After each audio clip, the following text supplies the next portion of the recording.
What to do, YouTube? This is Acid Root. So I'm going to review Kanye West Can't Tell Me Nothing mixtape from 2007. Now, basically, this was in anticipation for Kanye West's graduation album, which was to come out in the fall of 2007. I did that review back in January. You can check that out. But this was kind of Kanye had kind of taken, like, maybe not a wholesome vacation, but he took enough of time off between late registration and graduation that came out over 2 years later. And it was kind of like, some folks are kind of wondering, the buzz was pretty high just because it was supposed to cap off the rest of Kanye West's saga, which was supposed to be graduation, and then after that, good ass job. And that was kind of the concept of what was supposed to happen. And so this was kind of the context of Kanye building some of that buzz and being able to showcase that he still has the magic and the Midas touch and that sort of stuff. And it was just kind of original. I actually looked this up. I thought that this was Kanye West. I had actually looked this up. I thought that this was Kanye West only mixtape, but he had actually dropped a few other ones. So I'm gonna have to look into some more of these mixtapes to kind of see what's up with them. But the thing about this project, I'm just gonna go ahead and say it from the start. This has a lot of singles on here, but the thing about it is they're not exclusives. They were at the time. There's some records in here, like there's this chick named Kid Sister, there's GLC, there's Common, there's Talib Kweli, Farnsworth Bentley. I mean, a lot of these folks, even Big Sean, and I want to say Consequence. There are some folks on here that were affiliated with good music that did not drop an album in some cases as far out until 2010 or even 2011. Like 2011 is when Farnsworth Bentley dropped his mixtape with the Colors song on there.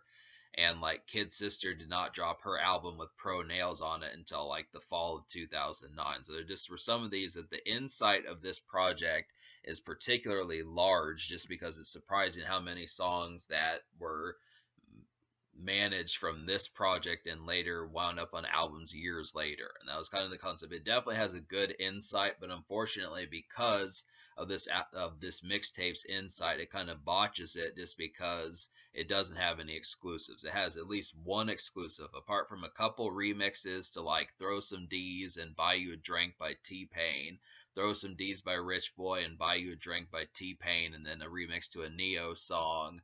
It really does not have any exclusives. Like Kanye West does not really do like what Lil Wayne does, where he would just remix a bunch of beats, and it's not really original type productions either. I get that at the time, original beats on mixtapes was not always something that happened oftenly enough, but I still would have liked some. It's not to sit there and say this is a bad mixtape. It's just kind of the concept that I look after it. I think this is a good project, and it has, like I said, it has a lot of insight as far as what it did, but it just did not keep any songs for itself. And I guess because it's free, you would almost say, why should it? And that's kind of the concept about it. I mean, I feel like Kanye West is not so much a Kanye West project as much as it is like a good music project. It kind of feels like the Cruel Summer album that was from 2012. It kind of feels like the Cruel Summer project that was from 2012, where it's more just a housing of like all the good music artists and Kanye West affiliates and that type of stuff. So it does have some good context as far as that kind of goes, but you just have to understand that, like I said, you can get this mixtape for free and get some of these songs, or if you want to seek out the good music artists and get the albums with the said singles on it, you can do that as well. And I'm thinking in some cases it's easier because prior to today, I never knew who Kid Sister was. I knew about GLC, but I didn't know that they dropped albums. And like Talib Kweli, I remember him somewhat, but not wholesomely. So there's just a number of these concepts as far as that actually kind of goes to be able to say it just depends upon the degree that you're willing to seek this out. I mean, if you want to seek out these good music artists and you're not just here for Kanye West, then yeah, this mixtape is kind of redundant in some ways. But if you don't, and you're just like, hey, I'm coming here for like the exclusive songs, like Us Placers or something like that. The exclusive songs, not really exclusive songs. If you're coming here for the exclusive Child Rebel Soldier song, which is a super group of Pharrell, Lupe Fiasco, and Kanye West. Apart from that, there's really no exclusives. But yeah, it's just kind of digressing from the point. I just would have to say, really, you might as well just get this mixtape because it houses the pretty much most affable singles. I mean, I don't want to say that for certain because I don't know, but it just seems like these were the ones that had the headway around that time. So I'm gonna go ahead and list there's 21 songs on here. There's four interludes and kind of skit like type things. So out of 25 songs, there's four interludes. So that narrows it down to 21 songs. So I'm gonna go ahead and list the 10 songs out of 21 I recommend. So I'll start with the four songs that I wholesomely recommend, and then we'll do the six almost songs. So the four songs I wholesomely recommend would be Us Placers, the Because of You remix off the Neo song, the Buy You a Drink remix off the T-Pain song, and the Throw Some D's remix off the Rich Boy song. So those are the only three ones. Those are the four exclusives that I've seen. None of these are on any other albums. Kanye West did some remixes that are basically nowhere else to be found now. It's too bad that the whole song isn't on here, but it's really, I don't care too much. I do kind of like these short little scant type song verses and that type of stuff. It really showcases Kanye in a powerful sense as far as his quality ability to freestyle and that type of stuff. It's pretty stellar, I would have to say. But then I'm going to talk about like, all right, so I also need to talk about the six songs that were almost songs, then I'll get into some of these. So the six almost songs were Stronger, which, yeah, Stronger, Can't Tell Me Nothing, GLC's I Ain't Even On Yet, Talib Kweli's In the Mood with Kanye West, Farnsworth Bentley's Colors, and Kid Sister's Pro Nails. So I'm going to talk about Child Rebel Soldier song Us Placers first, because that's actually a song that I like that wasn't exclusive. So yeah, this is an excellent song. This really reminds me of like a beat that you would hear kind of at like a coffee. This Child Rebel Soldier song that is by Kanye West, Lupe Fiasco, and Pharrell really reminds me of like a song that you'd hear in like a city type fashion in like a coffee shop and just more kind of sophisticated type places. It really kind of reminds me of more of like places like Panera Bread and like Starbucks and some of those type places, somewhere where you get coffee or tea or a latte or something like that. Barnes and Noble, some of those type places. It just kind of has a little bit more blue blood kind of fashion about it, but I do like the production on here. It definitely reminds me of something that just would be in like a New York or Philadelphia type town, something like that. I really like the production on there. It's just pretty fancy, not maybe not full blood, maybe not full blown like complete like knighthood sophistication, but just the relative concept of saying it's rather classy. I just would have to say I really appreciated that. Really is too bad that that's the only sing. This really too bad that this is the only exclusive from the project, apart from the freestyle remixes, because it's pretty excellent. Definitely think there needed to be more songs like this, but I do like the concept of Child Rebel Soldier. Definite great concept and worked pretty damn well. This basically should have been a single and they should have put out a music video for it, but Kanye had to get to working on Graduation, so that kind of got botched, but it is a pretty rock solid song.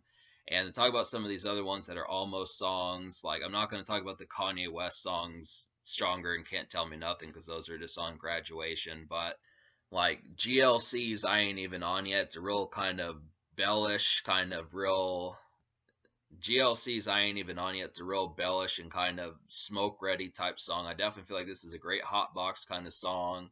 It's kind of real spacey and kind of sci-fi like in a lot of ways. I really like the concept behind it. It's just a nice one to really smoke to and be introspective to.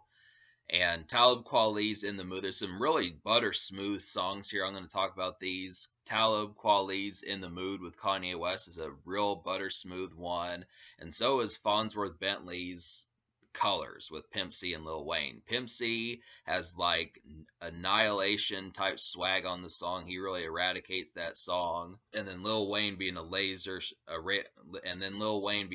sharp lyricist, especially back in 2007, annihilated this song too. So that was just the perfect kind of combination of two great MCs in their prime in 2007. And then Farnsworth Bentley did a pretty good job because he's kind of a fashionable swag rapper too, so I found that interesting. And then In the Mood with Talib Kweli, like I said, this is a smooth one, and Kanye and him do a real great job. I feel like In the Mood by Talib Kweli is a real fancy kind of Starbucks coffee at home kind of song with Netflix and that sort of thing. It really comes off as a fancy type assortment, and they just really worked that song out pretty well. And then I also feel like Pro Nails by Kid Sister. Like I said, this is an electro pop kind of song. This is one of the most spunkiest kind of songs on here. I definitely like the amalgamation of how that one worked. This was real kind of spiffy and kind of glossy in that sort of sense. It was kind of unlike some of the stuff that I had seen. It's interesting to kind of hear Kanye on this kind of electro pop kind of song. And it's also interesting just to kind of get that in the sense because it's kind of a dance club song, but this is different from like the typical style that was kind of going on. I feel like Kid Sister definitely had some originality compared to some of the folks that were doing it around that time. So that's definitely a breadwinner. Just looking at the fact that Kid Sister's album with this song on it did not come out until almost 3 years later, 2.5 years later after this was released, it finally got put on an album. That's pretty good. There's just a good assortment of some stuff on here. So me liking 4 songs out of 21 plus an additional 6 almost songs, I'm going to go ahead and give this album or this mixtape a 4.25 out of 10 because I feel like 4 out of 21 would be about a seventh, which is pretty much like 2 out of 10, 3 out of 10 territory. But then the extra 4, yeah, so 4 out of 21 is basically like 2 out of 10, 3 out of 10 territory. But then with the extra 6 songs, that bolsters it up to like almost, yeah, basically half the project. But then you look after the fact that these are not exclusives, kind of downplays the quality of it. So I feel like even if it was ahead of its time and original, this, I mean, this project really needed some more exclusives. So I feel like a 4.25 out of 10, just for credit to the fact that the impact behind it and just the mastery of what Kanye West did at the time as far as trying to showcase that, hey, you know, a lot of these were going to be singles years and years later, and they were pretty quality, but it's just the fact that most of the artists did not let Kanye keep these songs. And I guess because it was a free mixtape, it's kind of like, well, why would you? But it's really too bad because I feel like the concept behind a Kanye West mixtape is really clever. And I think especially after post him dropping a couple albums like with the quality of College Dropout and Late Registration, it was just that this could have really whetted the appetite and given off like some vibes that could have specifically kind of had like what happened for Lil Wayne back in 2007 with like the Drought 3 and Dedication 2 and some of those type things. I definitely feel like if it had had a few more songs that would have been exclusive to this project and just had more kind of vitality towards it in terms of making you wet your appetite and making you want to make this a must have, it would have probably done a lot more damage. That's kind of the concept about it. But it does at least have Us Placers, which is a pretty excellent kind of sophisticated type song. Definitely needed like 3, 4, or 5 or 6 more songs like that, something like that. I mean, In the Mood and Colors are at least like that too. But like I said, you can find them elsewhere. So that's just kind of the thing. But the social score, I will give the social score kind of like a 6 out of 10 because I do feel like there's some quality cuts on here. Some of these are more sophisticated and bookstore and coffee shop more like, but there is kind of a class about it. There's no real dance club song minus Pro Nails, and there's not really too many like stepping out kind of drinking and smoking kind of songs either. But I do look at the concept. There is an active nightlife. It's just kind of different. It's more mingling and maybe having like a glass of wine or a bottle of champagne or something more so than, or just like a glass of champagne more so than the active kind of bottle popping that goes along with some more of these more hardcore festive moments like you'd get from Lil Boozy or someone like that. So it just kind of happens to be a thing. But it's just kind of, I still respect it enough to say it's, I think I said I gave the social score a 6 out of 10. That's pretty much what I'd have to say about it. But so again, in terms of the future, like Kanye has dropped Donda 2 back in early 2022, and he dropped Donda 1 in August of 2021. So we'll see what happens. But this is still, I would say this is still worthwhile to download, if only for Us Placers and a few of the freestyles. But it does have some stuff on here if you're really not willing to seek out some of these good music artists and kind of be able to say like I mean, it's just easier to get it here as opposed to having to get each individual album these are on, especially if this is the only song by those said artists that you like. So this is, it's just, you got to kind of pick your poison as far as that kind of goes. But I would have to say it does have quality about it. So that's kind of the thing, but it just needed way more exclusives.